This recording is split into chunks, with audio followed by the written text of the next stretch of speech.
नमस्कार। स्वागत है आपका सुनो कहानी में। आज हम पढ़ने वाले हैं रविंद्र कालिया की लिखी कहानी 9 साल छोटी पत्नी। तो चलिए शुरू करते हैं।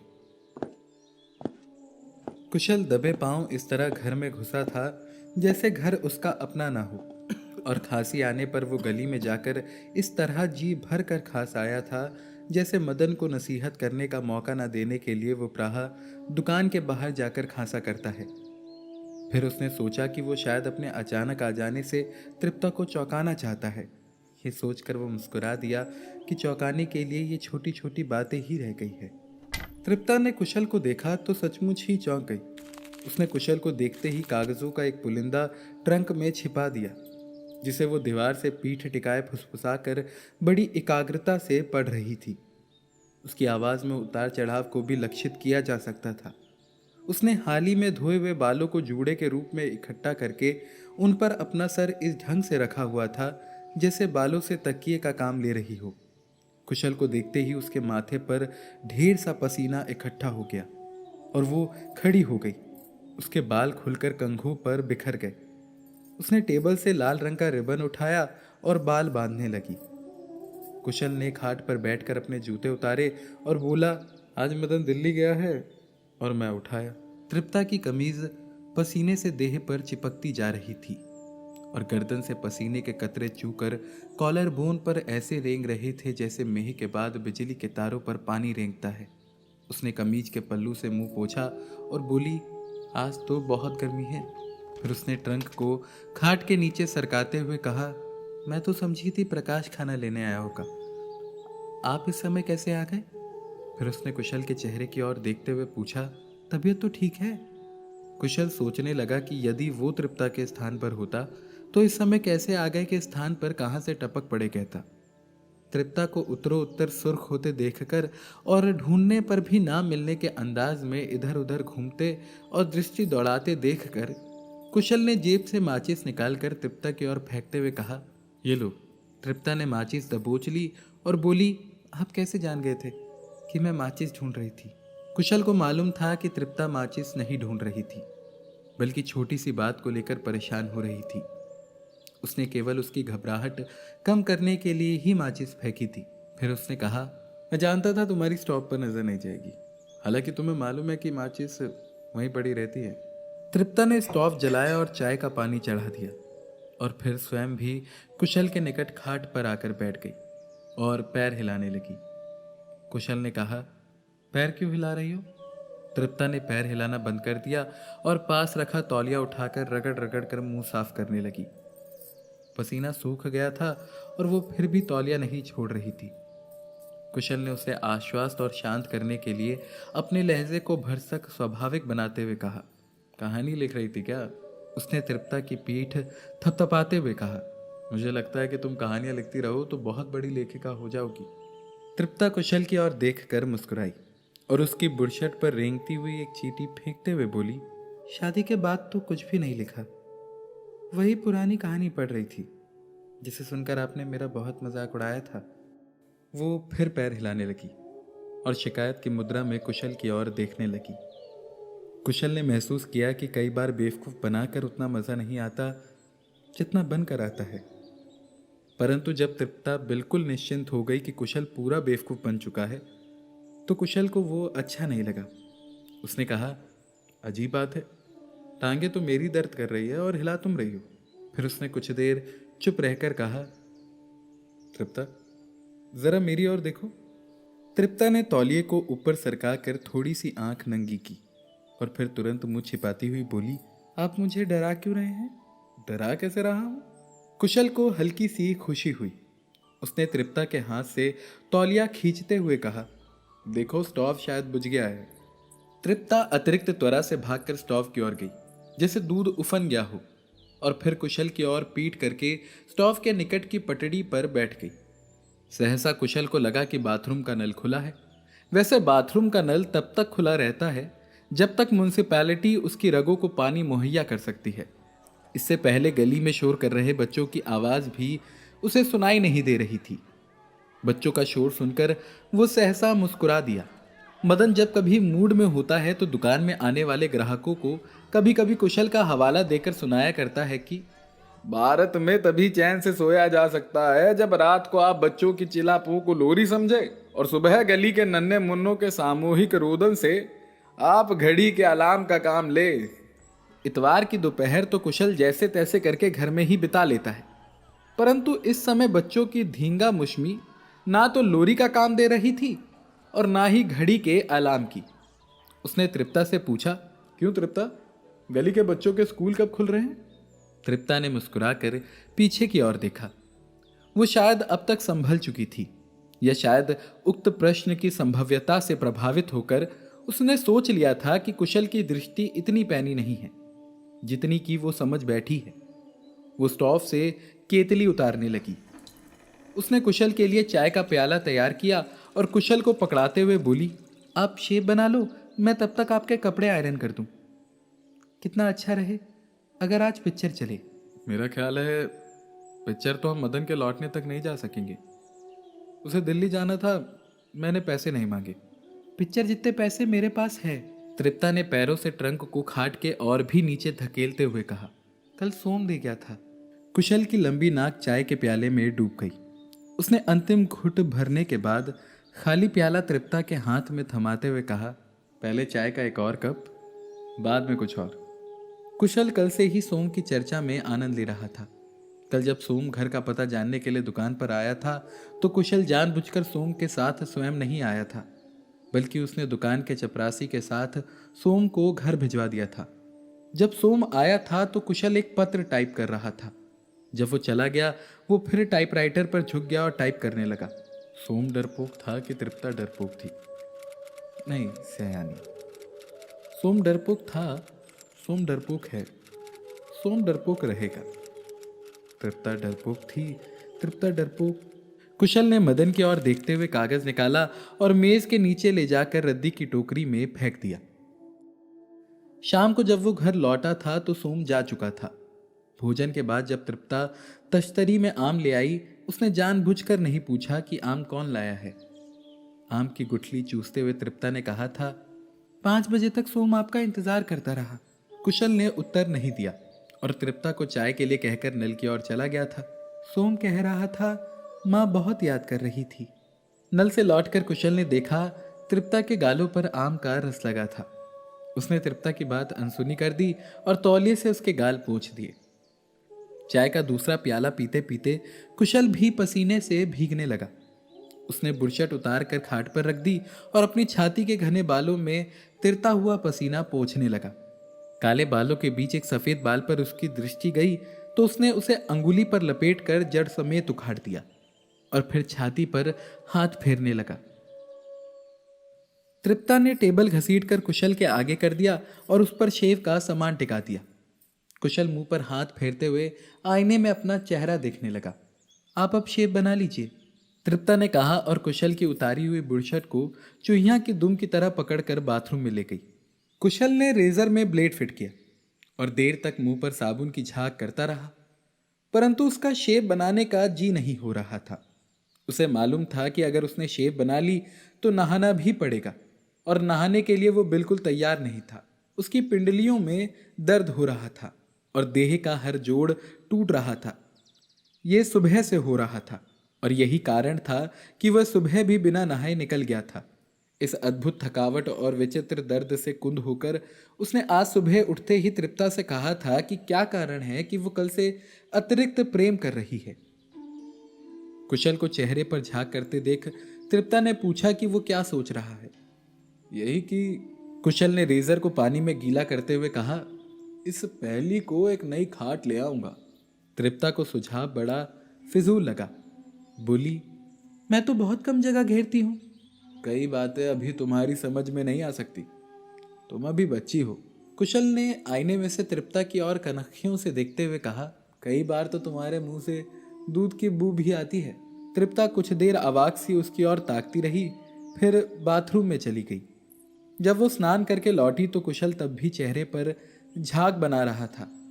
तृप्ता को देखकर उसके दिमाग में किसी छायावादी कवि की पंक्तियां तैरने लगी। उन्हें पकड़ने की बजाय वो तृप्ता को चेतावनी देने के लहजे में कहने लगा कि वो भविष्य में उसे शेव बनाने और स्नान करने के लिए कभी ना कहे। उसकी इच्छा होगी तो वो खुद स्नान कर लेगा। इतने में बाहर का दरवाजा खुला और किसी के आने की पदचाप सुनाई दी। तृप्ता ने उचक कर बाहर देखा और बोली, सुब्बी है। सुब्बी नीली आंखों वाली स्लिम सी तृप्ता की हम उम्र लड़की है। उसने आंगन में आकर कुशल को देखा तो जीभ निकाल कर भाग गई। सुब्बी बहुत खराब लड़की है, तृप्ता ने कहा। लड़कियां सभी खराब होती है, कुशल ने कहा। वो जानता था तृप्ता की नज़रों में सुब्बी क्यों खराब है। कुशल शेव बनाता रहा। तृप्ता क्वेश्चन रुककर बोली, देखने में कितनी भोली लगती है, पर मुई के पास लड़कों के खत आते हैं। आईने में कुशल का चेहरा मुस्कुराने लगा। उसने ठुड्डी पर रेजर चलाते हुए कहा, देखने में तो तुम भी बहुत भोली लगती हो। तृप्ता के चेहरे पर हवाइयां उड़ते देख उसने बात का रुख पलटा। जवान लड़कियों को लोग ऐसे ही बदनाम कर देते हैं, मैं भला उसकी बदनामी क्यों करूंगी? तृप्ता ने बाह में पहनी चूड़ियां उंगलियों से घुमाते हुए कहा, मैंने खुद देखे हैं उसके पास दर्शन के खत। नास पिटी उनके जवाब भी लिखती है। तुम क्या खाक कहानियां लिखती होगी? कुशल के मुंह में साबुन चला गया था। उसने तौलिए से होंठ साफ किए और बोला, खत लिखने में क्या बुराई है? कहानी लेखिका को कुछ तो उदार होना चाहिए। कुशल ने अपनी टांग से ट्रंक को थोड़ा सा सरका दिया और फिर वो ऐसे पैर हिलाने लगा जैसे ट्रंक संयोग से छू गया हो। आप कोई और मकान देखिए, तृप्ता ने कहा। चीजें रखने के लिए भी जगह नहीं है। सारी रात ट्रंक मेरी पीठ पर चुपता रहता है। सोने के पहले ट्रंक को खाट के नीचे से निकाल दिया करो। अब शेव क्यों नहीं बनाते? शेव तो अब बन ही जाएगी। कुशल रेजर को पानी के गिलास में घुमा रहा था। जब साबुन उतर गया तो उसने कहा, सुब्बी तो अभी बिल्कुल मासूम है। मुझे समझ में नहीं आता कि तुम उसके बारे में उल्टी सीधी बातें क्यों सोचती रहती हो। आपको बात का पता नहीं होता। और क्या? खत लिखने में मुझे तो कोई बुराई नजर नहीं आती। कुशल ने जानबूझकर तृप्ता से आंख नहीं मिलाई। तृप्ता को कुछ सोचते हुए उसने कहा, खत लिखने के अलावा भी कुछ करती हो, मैं सोच नहीं सकता। तुम इस बात को क्यों भूल जाती हो कि अक्सर लड़कियां डरपोक होती है। आपको उस दिन पता चलेगा जब उसके भागने की खबर मिलेगी। अगर सुब्बी ऐसी लड़की है तो तुमने उसके साथ संबंध क्यों रखा है? मैं तो उसे समझाती रहती हूँ। क्या समझाती रहती हो? यही कि दर्शन खत लिखता है तो वो जवाब क्यों देती है। कुशल के गाल पर एक कट आ गया। कुशल ने तौलिए से गला साफ किया। दूसरे ही क्षण खून का एक कतरा चमकने लगा। तृप्ता भागकर डेटॉल ले आई, रुई से उसके गाल पर लगाते हुए बोली, मैंने उसे ये भी समझाया कि वो दर्शन से कहे कि जब तक वो उसके पिछले खत नहीं लौट आएगा वो उससे बात नहीं करेगी। कुशल ने कहकहा लगाया और बोला, तुम जरूर उसे फंसाओगी। फंसाऊंगी कैसे? उससे ना तो खतों को नष्ट करते ही बनेगा और संभाल कर रखेगी तो किसी वक्त भी राज खुल सकता है। फाड़ में जाए सुब्बी और उसके खत। अगर आज आप पिक्चर नहीं जाएंगे तो मैं आपके लिए कुछ खरीद कर लाऊंगी। इतना प्यार ना किया करो तिप्पो। कुशल ने तृप्ता की कलाई पकड़ ली और उसी रुई को तृप्ता के गाल पर घिसते हुए बोला, पहले तो तुम इतनी। बस। तृप्ता ने बात बीच में ही काट दी। बताइए आपके लिए क्या लाऊं? मेरे लिए एक खाट लाओ। कुशल की पिंडलियों में फिर जोरों का दर्द होने लगा था। तृप्ता जैसे प्रेम के अतिरेक में मचल उठी, गिनाने लगी। नहीं, खाट नहीं, एक नई बुरशट, एक आपकी प्रिय पुस्तक, नया टूथब्रश और टॉफिया लॉलीपॉप। तुम सिर्फ टॉफिया लॉलीपॉप ले आओ। नहीं, मैं सब चीजें लाऊंगी। तुम्हारे पास कितने पैसे हैं? 5 रुपए। 5 रुपयों से तो ये सब नहीं आएगा। तुम्हारे पास जरूर और पैसे होंगे। कसम से इतने ही हैं। आप सोम से पूछ ले, वो 5 रुपए ही देकर गया था। कुशल शेव बना चुका था परंतु तुरंत नहाना नहीं चाहता था। बोला, भला तुमने सोम से पैसे क्यों लिए? तृप्ता का चेहरा छिले आलू की तरह हो गया। बोली, आपने मना किया होता तो कभी ना लेती। पैसे लेने में तो कोई हर्ज नहीं था। क्यों नाहक उसका खर्च करवाया जाए। उस दिन दुकान पर आया तो बहुत से फल भी लेते आया था। झूठ बोलकर उसे खुशी हुई। आपने बताया क्यों नहीं? भला इसमें बताने की क्या बात थी? और फिर तुमने भी तो नहीं बताया था कि वो पैसे भी दे गया है। बता तो दिया है। कुशल ने बात समाप्त होते देख टहुका दिया। सोम तुम्हारा क्या लगता है? बुआ का लड़का है। आपको कई बार तो बताया है। उसने चिढ़कर कहा। मैं हर बार भूल जाता हूँ। कुशल ने हंसते हुए कहा, तुम्हारे ब्याह में सबसे अलग थलग खड़ा जिस ढंग से रो रहा था, उससे तो मैंने अनुमान लगाया था कि जरूर रकीब होगा। रकीब की मानी क्या होता है? तृप्ता ने तुरंत पूछा। अरबी में बुआ के लड़के को रकीब कहते हैं, कुशल ने कहा और कंधे पर तौलिया रखकर बाथरूम में चला गया। कुशल ने बाथरूम का दरवाजा बंद किया तो उसे खाट घसीटने की आवाज आई। उसने महसूस किया कि नहाने से पहले सिगरेट मजा दे सकती है। वो खुद सिगरेट उठा लाता, मगर जब उसे चोर हाथों से ताला लगाने की आवाज आई तो उसने खुद जाना उचित नहीं समझा। उसने तृप्ता को आवाज दी कि वो एक सिगरेट दे जाए। तृप्ता ने दूसरे ही क्षण झरोके से सिगरेट और माचिस पकड़ा दी। सिगरेट पकड़ते हुए उसके मन में तृप्ता के प्रति प्यार उमड़ने लगा। उसे लग रहा था कि वो अपने मनोरंजन के लिए तृप्ता को परेशान कर रहा है। ये मनोरंजन का साधन भी अचानक उसके हाथ लग गया था। उस दिन एक पुस्तक ढूंढते ढूंढते वो तृप्ता के ट्रंक की भी छानबीन ना करता तो शायद इससे वंचित ही रहता। पुस्तक ना मिलने पर उसने महसूस किया था कि ट्रंक में वक्त काटने के लिए बहुत सी रोचक सामग्री भरी पड़ी है। ट्रंक में कपड़ों के नीचे एक साधारण सा पर्स पड़ा था।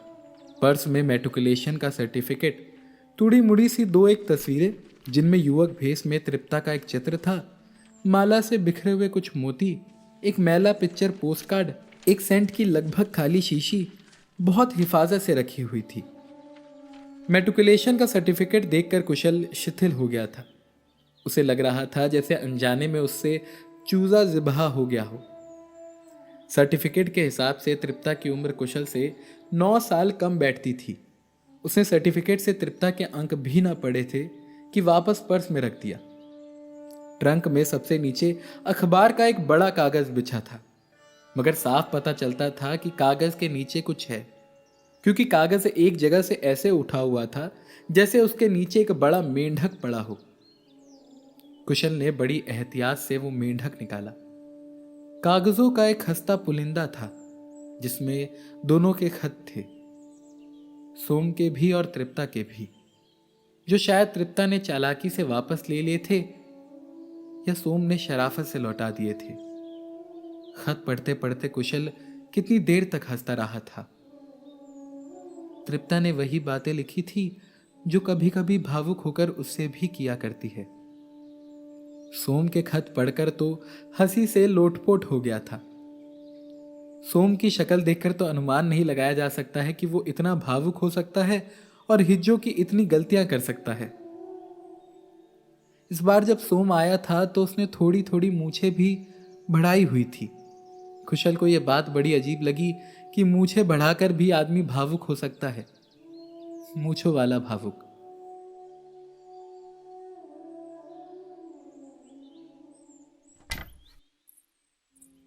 शाम को जब तृप्ता बाजार से लौटी तो उसने कहा, तृप्ता तुम 20 बरस की कब होगी? क्यों आप मुझे बूढ़ी देखना चाहते हैं? नहीं, बूढ़ी नहीं, लेकिन बच्ची भी नहीं। काश तुम 30 साल की होती। कुशल हंस पड़ा था। कुशल गुसल खाने से लौटा तो कमरे का रूप एकदम बदला हुआ था। खाट जो इससे पहले कमरे के ठीक बीच पड़ी थी, अब दूसरे कमरे में खुलने वाले दरवाजे के साथ टिका दी गई थी और उस पर अंगूरी रंग की एक नई शीट बिछी थी। खाट के साथ ही दीवार की बगल में तृप्ता का ट्रंक पड़ा था, जिस पर उसी द्वारा काढ़ा हुआ एक सुंदर मेज पोश बिछा था और जिसके ऊपर बैठी तृप्ता क्रोशिये से कुछ बुन रही थी। उसने आंखों में काजल की गहरी लकीरें खींच ली थी। होठ लिपस्टिक के हल्के से स्पर्श से किशमिशी हो गए थे। कुशल ने यह परिवर्तन देखा तो मुस्कुरा दिया। उसे मुस्कुराते देखकर तृप्ता ने पूछा, आप मुस्कुरा क्यों रहे हैं? तृप्ता क्रोशिये से पीठ खुजलाने लगी, जिससे उसका ब्लाउज कंधे के नीचे से गुब्बारे सा फूल गया था। कुशल के मन में क्षण भर के लिए यह विचार आया कि वो बाहर का दरवाजा बंद कराए, परंतु स्नान करने से उसकी पिंडलियों को थोड़ा सा सुकून मिला था, जिसे वो कुछ देर और कायम रखना चाहता था। उसने सर पर कंघी फेरते हुए कहा, तुम कहती हो तो नहीं मुस्कुराता। आप कुछ सोच रहे हैं? तृप्ता क्रोशिये पर दृष्टि गाड़ कर बोली। क्या सोच रहे हैं? कुशल ने कुछ सोचने की कोशिश की और कल्पित प्रेमिका का पुराना किस्सा ले बैठा। बोला, दरअसल मुझे शीला याद आ रही थी। जब मैं हंसता था तो वो भी तुम्हारी तरह टोक देती थी। जब मैं सिगरेट पीता था वो मुझसे दूर जा बैठती थी। जब कभी उसके घर जाता तो नौकर को भेजकर सिगरेट मंगवा देती। अजीब लड़की थी शीला। कुशल ने सिगरेट सुलगाया और खाली पैकेट नाटकीय अंदाज में दूर फेंक दिया। तृप्ता ने क्रोशे से आंखें नहीं उठाई। कुशल ने तृप्ता को लक्षित करके धुएं का एक गहरा बादल उसकी ओर फेंका। उसे आशा थी कि ताजी लिपस्टिक पर थोड़ा सा धुआं जरूर जम जाएगा। अपनी बात का प्रभाव ना होते देख उसने बात आगे बढ़ाई कि कैसे वो शीला के साथ पिकनिक पर जाया करता था और बस बस, मैं और नहीं सुनूंगी। तृप्ता ने क्रोशे से आंखें उठाकर कुशल की ओर अविश्वास पूर्वक देखते हुए कहा, आप मुझे बेवकूफ बना रहे हैं। कुशल ने एक लंबा कश लिया और बोला, अच्छा अब तुम मुझे बेवकूफ बनाओ। इस बार उसने नाक से धुआं छोड़ा। तृप्ता को चुप देखकर उसने कहा, बनाओ भी। क्या? यही बेवकूफ। उसने तृप्ता की ओर सरकते हुए कहा, तुम शायद समझती हो कि मैं पहले ही बेवकूफ हूं। बेवकूफ तो आप मुझे बना रहे हैं। तृप्ता का चेहरा सुर्ख हो गया था और कड़वाहट पी जाने से उसने रुआसी सी होकर कहा, रकीब के मानी क्या होता है? बुआ का लड़का। कुशल ने सिगरेट के टुकड़े को पैर से मसल दिया। मां लेखिका होकर इसका भी अर्थ नहीं पता। कुशल को मालूम था कि अब वो कहानी लेखिका का लबादा ओढ़ने के लिए विवश है। आपको मेरा कुछ पसंद भी है? तृप्ता की आंखों में पानी चमकने लगा था।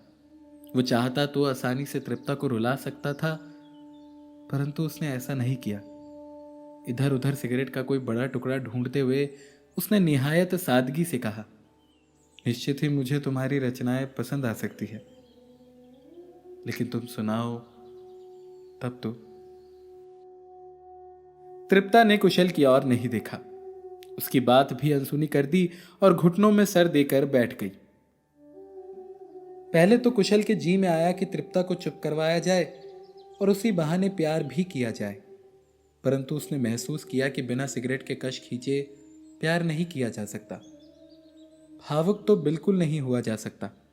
कुशल जानता है कि तृप्ता भावुकता रहित प्यार को स्वीकार नहीं करेगी। उसने घुटनों पर झुकी तृप्ता की ओर देखा और पांव में चप्पल पहनने लगा। तृप्ता के झुककर बैठने से उसकी पीठ भरी पूरी और मांसल लग रही थी। सफेद वायल के ब्लाउज में से उसके ब्रेशियर की कसी हुई तनियां नजर आ रही थी। तृप्ता ने कुशल को चप्पल घसीटते हुए बाहर जाते देखा तो सिसकियां भरने लगी। कुशल के मन में तृप्ता के प्रति करुणा उमड़ रही थी। उसे दुकान से इस प्रकार उठाने में कोई तुक नजर नहीं आ रही थी। उसे मालूम है कि अब वो तृप्ता को जितना भी मनाने का प्रयत्न करेगा वो उसी मात्रा में रूठती चली जाएगी। मनाने के इस लंबे सिलसिले से तो दुकान पर दिन भर टाइप करना कहीं आसान है। कुशल ने सोचा और पनवाड़ी से सिगरेट का पैकेट लिया। वो लौटा तो भरे टब में पानी गिरने की वही चिर परिचित आवाज सुनाई दी। उसे लगा जैसे सहसा किसी ने देर से उसके कानों में रखी रुई निकाल फेंकी हो या वो बरसों पुराने माहौल में लौट आया हो। उसने देखा तृप्ता खाट पर औंधी लेटी थी और उसने अपना मुंह तकिए में छिपा रखा था। स्टोव पर पानी उबल रहा था और जले हुए कागज स्टोव पर रखे पानी में तिर रहे थे। कुशल ने बड़ी एहतियात से एक स्याह कागज उठाया और तृप्ता की पीठ पर पापड़ की तरह चूर्ण करते हुए बोला, कहानी छला डाली क्या? उठो, ब्याहता स्त्रियां बच्चों की तरह नहीं रोया करती। तृप्ता जो धीमे धीमे सुबक रही थी फपक कर रोने लगी और उसकी हिचकी बंद गई। कुशल खाट के निकट पड़े ट्रंक पर बैठ गया और खुले ताले से खेलने लगा जो मेज पोश पर पेपर वेट सा पड़ा था। सिगरेट सुलगाकर भी वो तृप्ता को चुप कराने का साहस न बटोर सका। उसे लग रहा था कि तृप्ता का रोना बिल्कुल जायज है।